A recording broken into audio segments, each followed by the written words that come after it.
let's move on to the concept of how economic growth can affect living standards.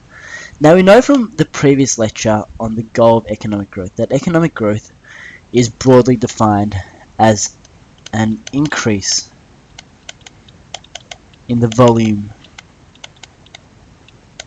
of goods and services produced. And living standards, from all the way back in our microeconomic analysis, is defined, or can be defined, as material and non-material. So as we can see, when economic growth occurs, even at a rapid pace, our material living standards should in fact increase. Now, why is this the case? It's because we have more goods and services ready for consumption. And so material living standards refers to the ability for us to consume goods and services. And so we satisfy our needs and wants. So obviously, when we produce more goods and services, as the volume of goods and services produced increase, we can see that our material living standards also will increase accordingly. So why do we need this idea of sustainable but strong economic growth? So the goal is actually strong and sustainable economic growth. So why not just strong economic growth? Because we can see that if we have strong economic growth, when we increase the volume of goods and services rapidly, our material living standards are bound to have increased, because we're satisfying more needs and wants as the volume increases. So why do we have to worry about this idea of sustainable? Well, as you can see, our living standards can be broken down into material and non-material. And so what this means is there is often a trade-off between the two. So when we increase our material living standards, we often decrease our non-material living standards. And again, if we increase our non-material living standards, we often decrease our material living standards. And you can see this concept if you look back to the lecture on the trade-off between material and non-material living standards. So let's see how economic growth actually affects our non-material living standards. So when we produce strong economic growth, we need to use resources. Because we can't just produce goods and services out of thin air. We have to utilize our resources. And resources include land, labor, and capital.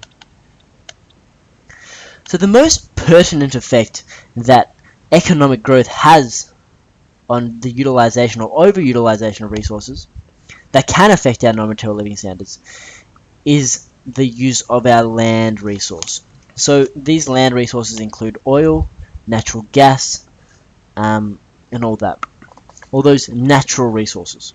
And so what happens is if we overproduce or overutilize our resources, we're going to deplete this resource. We're going to deplete our land resources. And what this leads to is this idea of pollution, global warming, climate change, which can all be under the umbrella of negative externalities.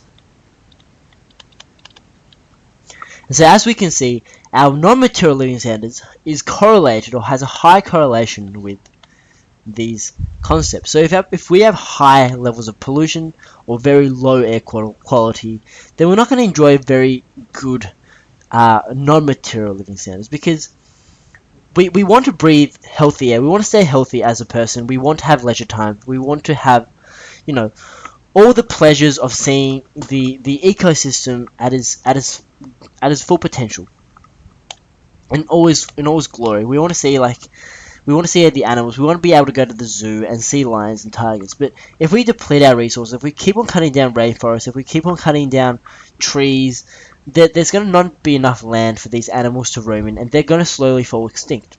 And so therefore our non-material living standards will gradually and insidiously decrease. And so what happens now is, because we're having very strong economic growth, even though we're consuming more goods and services and fulfilling more of our needs and wants, in the very material sense, our non-material living standards would decrease because of these ideas of pollution, global warming, climate change, which all affect our quality of life. And so here really stresses the importance of sustainable economic growth. So we want to create a situation where we're utilizing our resources effectively so that we're producing more goods and services. We're increasing the volume of goods and services ready for consumption by households and governments and businesses, but at the same time not compromising our material living standards or our quality of life. Excuse me.